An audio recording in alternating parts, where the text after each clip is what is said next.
Muy bien, en la clase de hoy vamos a hablar de lo que es la retina, la mácula, hora serrata, vitrio y el segundo par craneal conocido como nervio óptico. La retina, esta se puede ver a través del fondo de ojo por medio de oftalmoscopía que puede ser directa o de forma indirecta. Y aquí se va a incluir sus vasos, la cabeza del nervio óptico, la mácula o el área macular, la fovea y la foveola. La mácula mide alrededor de 5 a 6 milímetros de diámetro y se encuentra dentro de las arcadas temporales. En el centro de la mácula está la fovea, rica en conos y responsable de la visión del color y de la máxima agudeza visual. En la periferia extrema, que es esta área que vemos acá, se puede ver la hora serrata, que es la unión entre la retina y la paz plana, mediante gonioscopía u oftalmoscopía indirecta. El color rojizo del fondo se debe a la transmisión de la luz reflejada desde la esclera posterior a través del lecho capilar de las coroides. Los bastones se encuentran en la periferia de la retina. La retina es una estructura fina y transparente que se forma a partir de las capas interna y externa del cáliz óptico en un corte transversal desde la retina externa hacia la retina interna. Distinguimos 10 capas. Una recibe el nombre de epitelio pigmentado de retina, que a partir de ahora llamaremos EPR, y 9 capas que conforman la retina neurosensorial. El epitelio pigmentado de la retina y su membrana basal, segmento interno de los conos y los bastones, una tercera capa que corresponde a la membrana limitante externa, una capa nuclear externa, la plexiforme externa, una nuclear interna, la capa plexiforme interna, una capa de células ganglionales, capas de fibras nerviosas que no son más que axones de las células ganglionares y por último la membrana limitante interna. Empezamos con el epitelio pigmentado de la retina conocido como EPR, el cual está formado por una monocapa de células hexagonales que se extienden en dirección anterior desde la papila óptica hasta la hora cerrada, donde se fusiona con el epitelio pigmentado del cuerpo ciliar. Su estructura es engañosamente sencilla si se considera dentro de sus múltiples funciones están el metabolismo de la vitamina A, el mantenimiento de la barrera hematorretiniana externa, la fagocitosis de los segmentos externos de los fotorreceptores,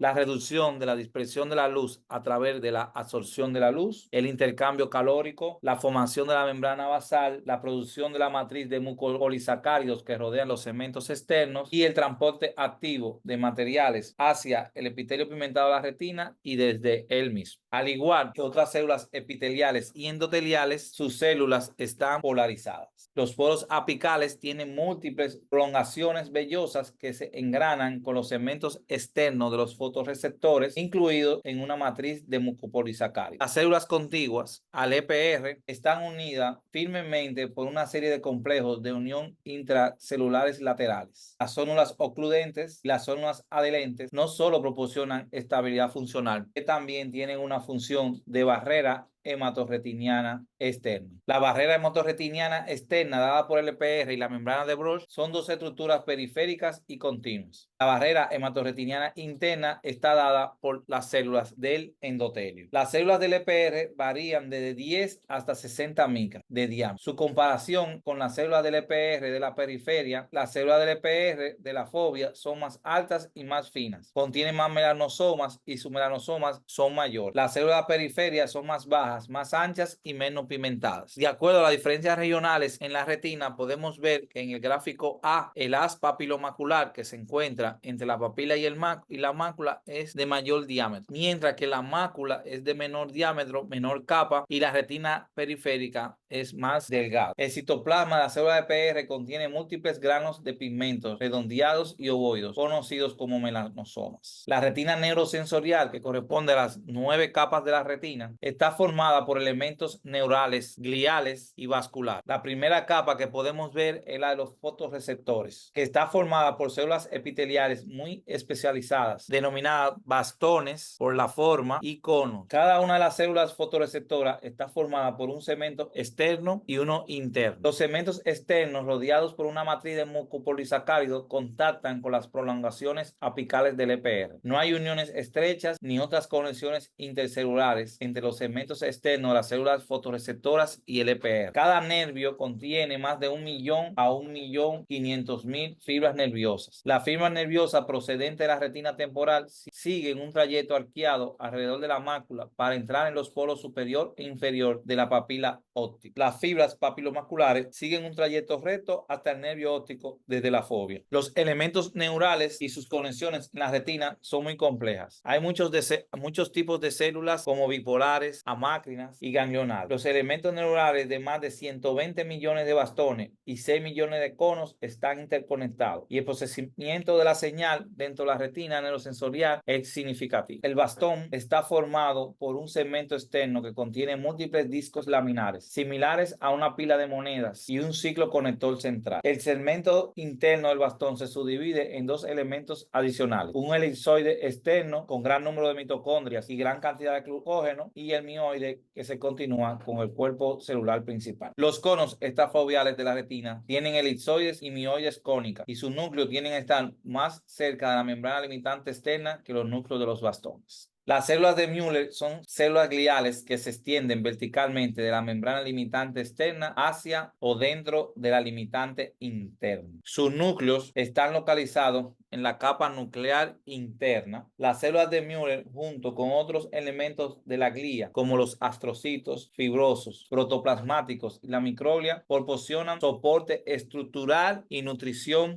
a la retina. Estudios recientes han reportado la importancia de las células de Müller en el desarrollo y metabolismo de la retina. La retina neurosensorial, en su porción interna, está perfundida por ramas de la arteria central de la retina. En el 30% de los ojos y el 50% de las personas, una arteria cilioretiniana que se ramifica desde la circulación ciliar, también vascularizada, parte de la retina interna. Esta arteria cilioretiniana, cuando está presente, contribuye a una parte de la circulación macular en aproximadamente el 50% de las personas, aunque puede vascularizar cualquier porción de la retina. Los vasos sanguíneos retinianos son análogos a los vasos sanguíneos cerebrales y mantienen la barrera hematorretiniana interna. Esta barrera fisiológica se debe a la capa única de las células endoteliales no fenestradas, cuyas células de oclusión son impermeables a sustancias marcadoras como la fluoresceína. En cuanto a la retina neurosensorial y sus elementos vasculares, las células de Müller y otros elementos de la glía generalmente están unidos en la membrana basal de los vasos sanguíneos retinianos. Los vasos sanguíneos retinianos carecen de lámina elástica interna y la capa continúa por células musculares lisas que se encuentran en otros vasos del cuerpo. La retina neurosensorial se puede dividir en varias capas. La más exterior, que se localiza cerca del EPR, que es esta, no se trata de una membrana verdadera y está formada por lugares de inserción de los fotorreceptores y células de Müller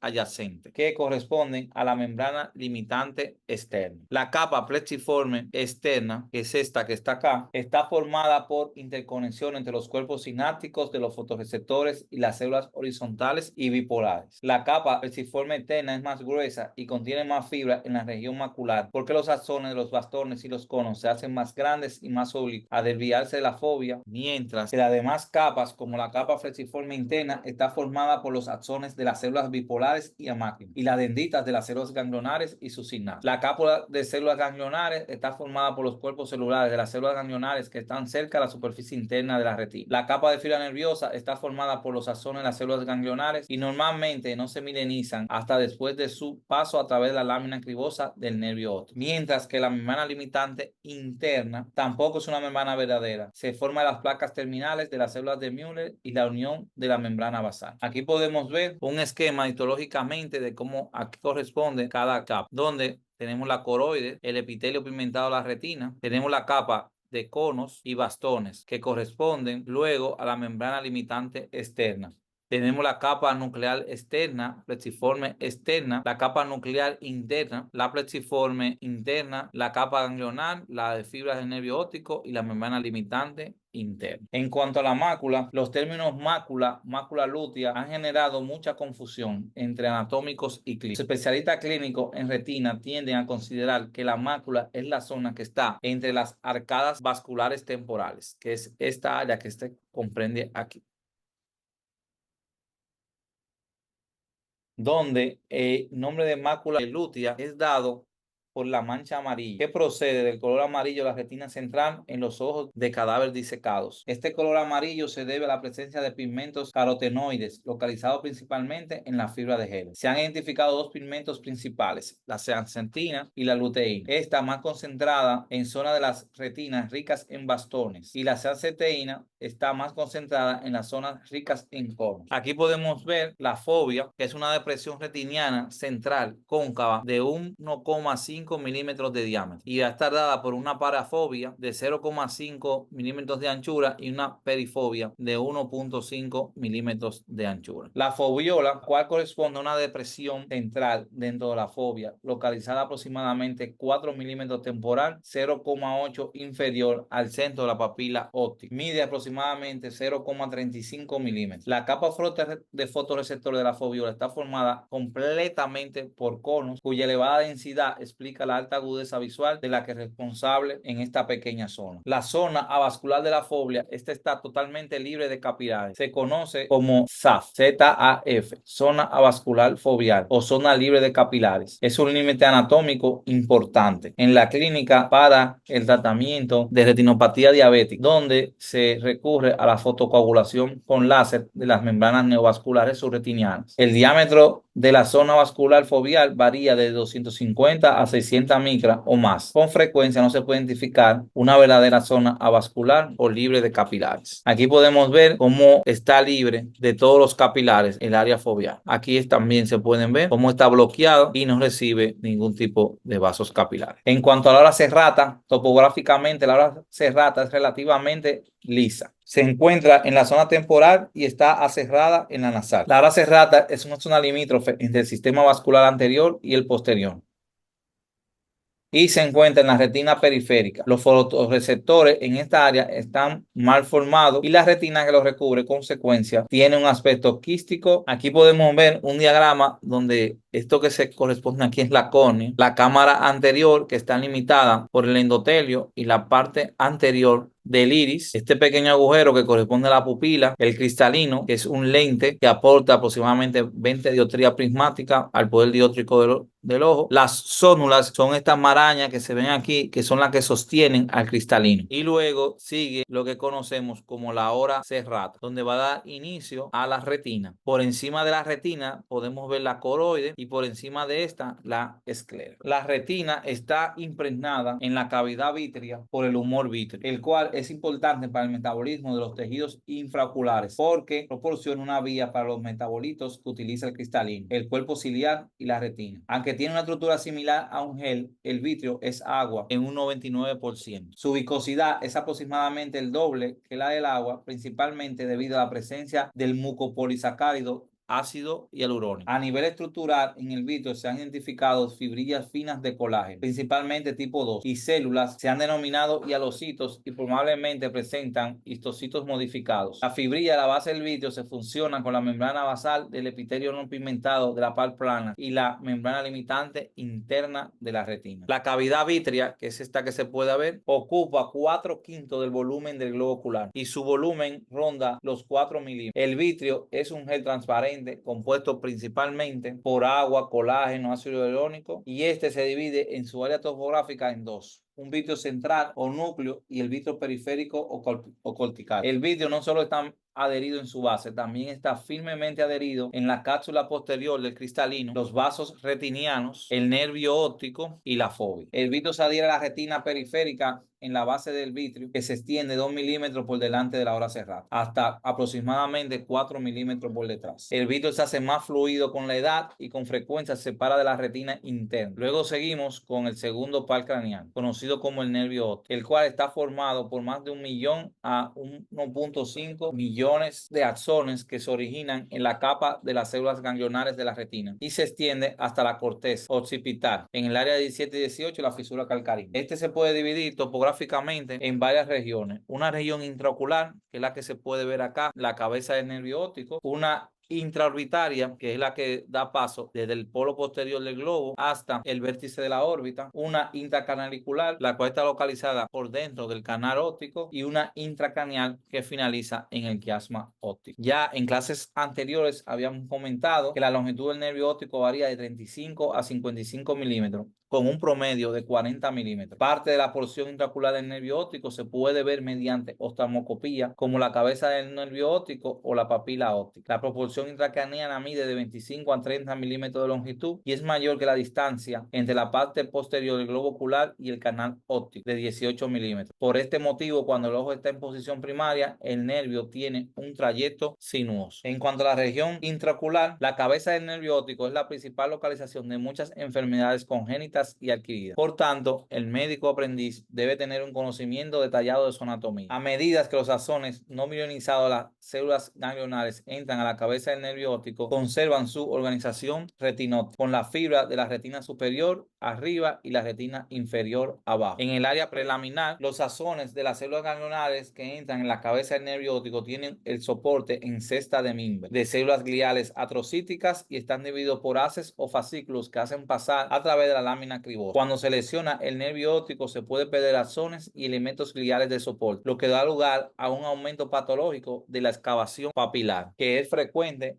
en pacientes con glaucoma. En el área laminar ya podemos ver que está formada por 10 placas de tejido conectivo que está integrada con la esclera y muchos poros que dejan pasar los haces de los axones. La lámina contiene colágeno de tipo 1 y 3 y abundante elastina, laminina y fronectina. La lámina cribosa tiene las siguientes funciones: andamiaje para los axones del nervio óptico, punto de fijación para la arteria central y la vena central de la retina, y refuerzo del segmento posterior del globo ocular. El área retrolaminar, detrás de la lámina cribosa, el nervio óptico aumenta hasta 3 milímetros de diámetro como consecuencia de la mielinización de las fibras nerviosas y la presencia de las vainas meningias circundantes, las cuales son la pía madre, la aranoide y la dura madre. El nervio retrolaminar contiene aproximadamente partes intraorbitales del nervio óptico hasta el vértice de la órbita. El azoplasma de las neuronas contiene neurofilamentos, microtúbulos, mitocondrias y retículos endoplasmáticos lisos. La parte intraorbitaria del nervio óptico está dentro del cono muscular. Antes de pasar hacia el canal óptico, el nervio está rodeado por el anillo de zinc, formado por los orígenes de los músculos rectos. El recto superior y el recto medial se origina parcialmente en la vaina del nervio óptico. Esta conexión puede explicar en parte por qué los pacientes con neuritis retrovulvar refieren dolor por los movimientos del ojo en el canal óptico. La vaina dural del nervio óptico se fusiona con el periósteo, inmovilizando completamente el nervio. La pía madre, que es la más interna de la vaina del nervio óptico, es una cubierta de tejido conectivo vascular recubierto por células meningoteliales que emiten numerosos tabiques hacia el interior del nervio óptico, separado sus axones en fascículos. Los tabiques continúan a lo largo de las porciones intraorbitarias e intercanalicular del nervio óptico y finalizan inmediatamente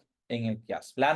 La aranoide, que está formada por tejido colágeno en pequeñas cantidades, se puede encontrar tejido elástico y células meningoteliales. Está recubierta por la dura madre, que es la más externa, y está conectada con la pía madre, que es la más interna, a través del espacio subaranoideo, mediante trabéculas vasculares. El espacio subaranoideo finaliza anteriormente a nivel de la lámina cribosa. La capa más gruesa es la dura madre, que recubre el encéfalo y constituye la capa externa de la vaina meningia del nervio óptico. Mide entre 0,3 a 0,5 milímetros de grosor y está formado por fascículos densos de colágeno y tejido elástico que se fusionan anteriormente con la capa externa de la esclera. La porción intracanalicular. Dentro del canal óptico, la vascularización sanguínea del nervio óptico procede de los vasos de la pía madre que se originan en la arteria oftálmica. El nervio óptico y la aranoide circundante están anclados al periósteo del conducto óseo dentro de la región intracanalicular. Además, el edema del nervio óptico en esta zona puede producirse un síndrome de compartimiento, lo que compromete aún más la función del nervio óptico dentro del espacio limitado del canal óptico. Después de pasar a través de los canales ópticos, los dos nervios ópticos discurren por encima de las arterias arterias oftálmicas por encima y mediales a las carótidas internas. Las arterias cerebrales anteriores cruzan por encima de los nervios ópticos y están conectadas entre sí por la arteria comunicante anterior que completa la porción anterior del polígono de Willis. Después, los nervios ópticos pasan directo y en forma posterior por encima del seno cavernoso hasta unirse al quiasma óptico. Después, el quiasma se divide en la cintilla óptica derecha e izquierda que finalizan correspondientemente hacia los cuerpos geniculados laterales. En estos cuerpos se originan las vías geniculocarinas que se dirigen cada una a la corteza visual primaria. Las lesiones en diferentes localizaciones a lo largo de la vía visual producen defectos característicos en el campo visual, el cual ayudan a determinar ciertas lesiones si son dadas en el quiasma óptico, si son dadas en los cuerpos geniculados, dependiendo si se encuentran